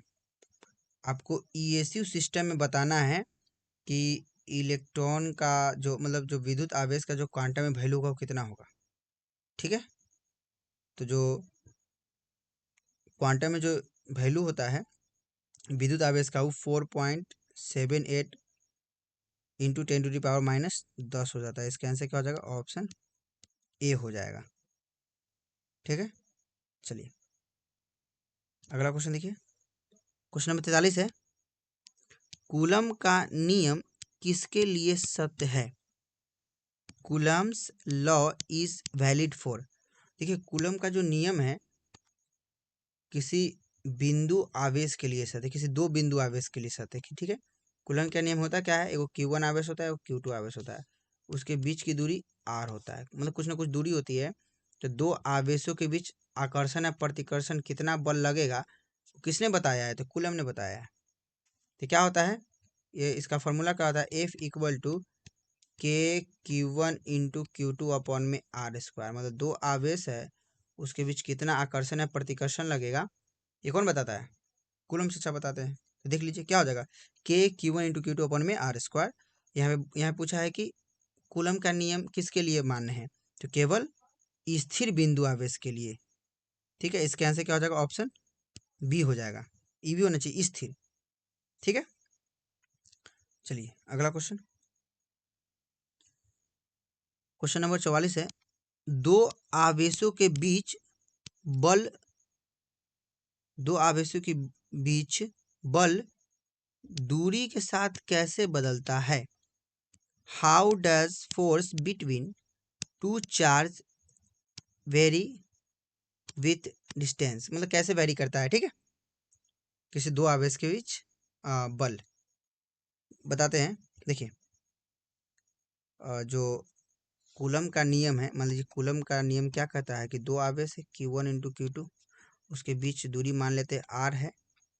ठीक है, तो इसके इस दोनों आवेशों के बीच में बल लगता है। कौन सा बल, आकर्षण या प्रतिकर्षण बल। आवेश की प्रकृति पर निर्भर करेगा, आकर्षण लगेगा प्रतिकर्षण बल लगेगा। यदि प्लस प्लस चार्ज हुआ, यदि प्लस चार्ज या माइनस चार्ज हुआ तो इन दोनों के बीच क्या लगे होगा, प्रतिकर्षण होगा, प्रतिकर्षण। ठीक है, यदि प्लस माइनस चार्ज हुआ अलग अलग तो इन दोनों के बीच क्या होगा, आकर्षण होगा। ठीक है, तो जो कूलम महोदय थे इन दोनों आवेशों के बीच जो बल लगेगा आकर्षण या प्रतिकर्षण उसके बीच एक फॉर्मूला बताएं। क्या लगा बताएं कि कितना बल लगेगा ये दोनों आवेशों के बीच, तो F इक्वल टू के Q1 इंटू Q2 अपॉन में आर स्क्वायर, इतना ही बल लगेगा। दो आवेशों के बीच कितना बल लगेगा, इतना बल लगेगा। यहीं से F इक्वल टू ऐसे भी लिखा जा सकता है, K को 1 अपॉन में 4 pi epsilon not Q1 into Q2 upon में आर स्क्वायर, इस फॉर्म में भी। ठीक है, चलिए, तो इसमें से तो आपको ऑप्शन है नहीं, तो कूलम महोदय दो बात बताए कि दो आवेश है तो उसके बीच जो बल लगेगा वो किसके समानुपाती होगा, तो दोनों आवेशों के गुणनफल के समानुपाती होगा। और दूसरा का बात क्या बताएं कि जो उन दोनों आवेशों के बीच जो बल लगेगा वो दूरी के वर्ग के व्युत्क्रमानुपाती होगा। ठीक है, F व्युत्क्रमानुपाती आर स्क्वायर है, F समानुपाती 1 अपॉन में आर स्क्वायर, तो इसका आंसर क्या हो जाएगा, ऑप्शन सी हो जाएगा इसका आंसर। ठीक है, यही कूलम जी बल के साथ दूरी कैसे परिवर्तित करते हैं या दूरी के साथ बल कैसे परिवर्तित होता है यही बताया, तो इसका आंसर क्या हो जाएगा, ऑप्शन सी। चलिए अगला क्वेश्चन देखिए, क्वेश्चन नंबर 45 है, दो आवेशों के बीच दूरी आधी करने पर बल क्या होगा, if distance between two charges is his halved what happen to force, half होना चाहिए। ठीक है, ठीक है, तो दो आवेशों के बीच दूरी आधी कर दिया जाता है। ठीक है, तो बल का मान क्या होगा यही बताना है आपको। देखिए,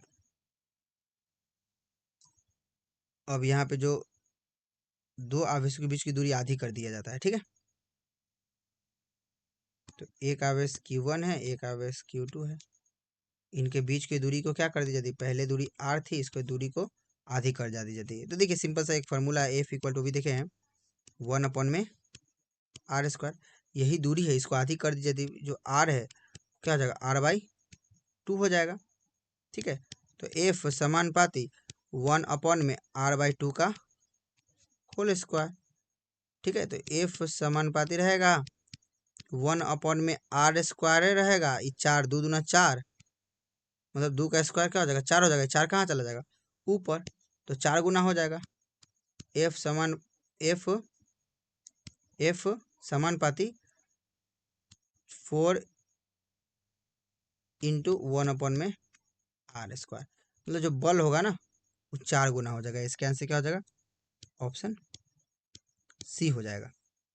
अगला क्वेश्चन देखिए, क्वेश्चन नंबर 46 है, कूलम नियम का सदिश रूप कौन सा है, which is the vector form of Coulomb's law. Coulomb's law का जो सदिश रूप है वो F इक्वल टू के Q1 इंटू Q2 अपॉन में R cube into R cap, इसका आंसर क्या हो जाएगा, ऑप्शन पी हो जाएगा। ठीक है, इसका आंसर क्या हो जाएगा, ऑप्शन बी। कूलम का जो सिंपल फार्मूला क्या होता है, F इक्वल टू के Q1 इंटू Q2 अपॉन में आर स्क्वायर, जहाँ के क्या है, कूलम नियतांक है, कूलम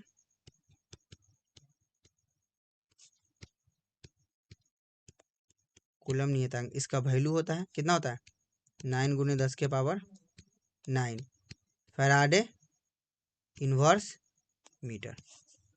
ठीक है, या इसी को F इक्वल टू ऐसे भी लिख सकते हैं, के को जगह पे 1 अपॉन में 4 pi epsilon not Q1 into Q2 upon में आर स्क्वायर। ठीक है, यहाँ से बताइए तो एप्सिलॉन का मान कितना होगा, तो एप्सिलॉन का मान जो होगा 8.854 गुने 10 के power minus minus 12 Faraday metre inverse. चलिए अगला क्वेश्चन देखिए, क्वेश्चन नंबर 47 है, कूलम बल किस प्रकार का बल है, ऑप्शन ए है केंद्रीय बल, ऑप्शन बी है विद्युत बल, ऑप्शन सी है दोनों, ऑप्शन डी इनमें से कोई नहीं। तो जो कूलम बल होता है वो केंद्रीय बल और विद्युतीय बल दोनों होता है, इसके आंसर क्या हो जाएगा, ऑप्शन सी हो जाएगा। ये फेमस क्वेश्चन आता है ऐसे क्वेश्चन। ठीक है, तो जो कूलम बल है वो विद्युतीय बल केंद्रीय बल दोनों होता है। चलिए अगला क्वेश्चन, क्वेश्चन नंबर 48 है, कूलम के नियम की सीमा क्या है? What is the limitation of Coulomb's law? जो कूलम्स लॉ की जो सीमा है क्या है? तो देखिए ऑप्शन ए है केवल बिंदु आवेश के लिए, ओनली पॉइंट चार्ज, ये सही है। ठीक है, बहुत कम दूरी पर लागू नहीं होता, ये भी सही है। 10⁻⁻15 डिस्टेंस तक ही ले ही सत्य है। ठीक है, आवेश स्थिर होने चाहिए, हाँ ये भी कूलम के नियम का एक लिमिटेशन है कि आवेश एक विराम होना चाहिए, एक रेस्ट में होना चाहिए। ठीक है, तो इसका आंसर क्या हो जाएगा? ऑप्शन डी हो जाएगा। ये जो तीनों है वो कूलम के नियम की सीमा है, मतलब कूलम के नियम के लिमिटेशन है। चलिए अगला क्वेश्चन देखिए। क्वेश्चन नंबर क्या है? 49 है। मुक्त आकाश की प्रावैधुता मीन्स एप्सिलॉन नोट का मान क्या है? What is the value of permittivity of free space? Means epsilon note का आपको वैल्यू बताना है। तो एप्सिलॉन नोट का वैल्यू आपको बताना है। देखिए कैसे आता है। तो ये एप्सिलॉन नोट कहाँ से आता है? तो ये कूलम के नियम का जो फार्मूला है, F इक्वल टू के Q1 इंटू Q2 अपॉन में के Q1 इंटू Q2 अपॉन में R स्क्वायर, और यहीं से ये तो फार्मूला हो गया कि यहाँ पे कूलम नियतांक है। तो F इक्वल टू के जगह पे ई भी लिखा जा सकता है 1 अपॉन में 4 pi epsilon note Q1 into Q2 upon में R स्क्वायर। ठीक है, यहीं से आपका एप्सिलॉन नोट, तो एप्सिलॉन नोट का जो वैल्यू होता है वो 8.854 गुने 10⁻⁻12 फैराडे मीटर इन्वर्स होता है। ठीक है, या इसी मात्रा को भी ऐसे भी लिखा जा सकता है coulomb square newton inverse metre inverse 2 होता है। तो इसके आंसर क्या हो जाएगा? ऑप्शन ए हो जाएगा। ठीक है, ऑप्शन ए। अब यहाँ से आपका क्या क्या क्वेश्चन पूछ सकता है उस सबको भी बता देते हैं। तो देखिए एप्सिलॉन नोट का आपका क्या पूछेगा, तो मात्रक क्या क्या होता है। तो अभी मात्रक देखिए, एक फैराडे मीटर इन्वर्स हो जाएगा, एक दूसरा का मात्रक हो जाएगा coulomb square newton inverse metre inverse 2 हो जाएगा। अब क्या क्या पूछ सकता है? तो बीमा पूछ सकता है किसका? एप्सिलॉन नोट का। क्या पूछेगा? तो M inverse L inverse 3 T⁻⁴ A square. ठीक है, अब देखिए अब एक कूलम नियतांक भी होता है। ये क्या है आपका? के कूलम नियतांक है। के मीन्स कूलम नियतांक। इसका जो वैल्यू होता है वो होता है कितना? 9 गुने 10 के पावर 9 गुने 10 के पावर 9 9 गुने 10 के पावर 9 क्या? Faraday inverse metre. ठीक है, तो यहाँ से आपका कूलम नियतांक से क्या क्या फॉर्मूला बनता है, मतलब क्या क्या क्वेश्चन बनता है कूलम नियतांक से। तो कूलम नियतांक का तो मान पूछेगा कितना होता है, तो 9 गुने कितना होता है? 9 गुने 10 के पावर 9। एक मात्रक आपसे पूछेगा, मात्रक क्या होता है? तो फैराडे इन्वर्स मीटर, या दूसरा का मात्रक ये भी हो सकता है, क्या हो सकता है? Newton metre square coulomb inverse 2, ये भी हो सकता है। बीमा यदि पूछ ले, कूलम नियतांक का बीमा, तो M L Q T inverse 4 A inverse 2। आप कुछ बातें देखे होंगे, देखिए आपको बताते क्या क्या अभी आपको नजर आया होगा। नजर आया हो तो ठीक है, ये तो आपको बताते। देखिए जैसे इसको बोलते हैं एप्सिलॉन का जो मात्रक होगा ना फैराडे मीटर इन्वर्स, जस्ट इसका उल्टा होगा। देखिए यहाँ पे फैराडे मीटर इन्वर्स है, और जो कूलम नियतांक का जो मात्रक है फैराडे इन्वर्स मीटर है। यहाँ फैराडे मीटर इन्वर्स है, यहाँ फैराडे इन्वर्स मीटर है। ठीक है, जैसे ये मात्रक देखिए एप्सिलॉन का coulomb square newton inverse metre inverse 2 है, तो यहाँ पे देखिए newton metre square coulomb inverse 2। कहने का मतलब इसमें जो प्लस में होगा वहाँ पे इसमें पावर में किस में होगा? माइनस में होगा। बीमा देखिए ये किस में है? M inverse A inverse 3 T⁻⁴ A square. तो इसमें देखिए जो माइनस में था वो प्लस में है, जो प्लस में है वो माइनस में है। ये जस्ट इसका क्या होता है? अपोजिट होता है। ठीक है, एक तो एक एप्सिलॉन का आप याद करके रखिए, बाकी सब याद हो जाएगा। चलिए अगला क्वेश्चन देखिए। क्वेश्चन नंबर क्या है? 50 है। 1/4 पाई एप्सिलॉन का मान क्या है? What is the value of 1/4 pi epsilon note? देखिए 1/4 पाई एप्सिलॉन का मान कैसे पता चलेगा? तो एक कूलम का जो नियम है F इक्वल टू के Q1 इंटू Q2 अपॉन में R स्क्वायर। यहीं से जो के का जो वैल्यू आता है, के का जो वैल्यू आता है इसी को हम रखते हैं 1/4 पाई। एप्सिलॉन नॉट भी रखा जा सकता है, तो इसी को रखते हैं 1/4 pi epsilon not Q1 into Q2/R²। ठीक है, तो यहीं से 1/4 पाई एप्सिलॉन नॉट का वैल्यू बोलिए या के का वैल्यू बोलिए, जिसको हम लोग कूलम नियतांक कहते हैं। क्या कहते हैं? कूलम नियतांक। ठीक है, कूलम कांस्टेंट, कूलम नियतांक। तो इसका जो वैल्यू आता है वो कितना हो जाता है?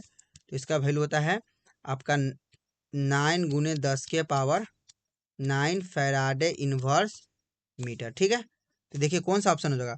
तो 9 × 10⁻9 फैराडे मीटर इनवर्स, इसका आंसर क्या हो जाएगा? ऑप्शन ए हो जाएगा। ठीक है, चलिए यहाँ पे एक एप्सिलॉन नोट है, इसका भी मान होता है, तो ये भी देख लीजिए। इसका जो मान होता है 8.854 × 10⁻12 फैराडे मीटर इनवर्स। तो चलिए इस वीडियो में इतना ही तक रहने देते हैं। वीडियो देखने के लिए धन्यवाद।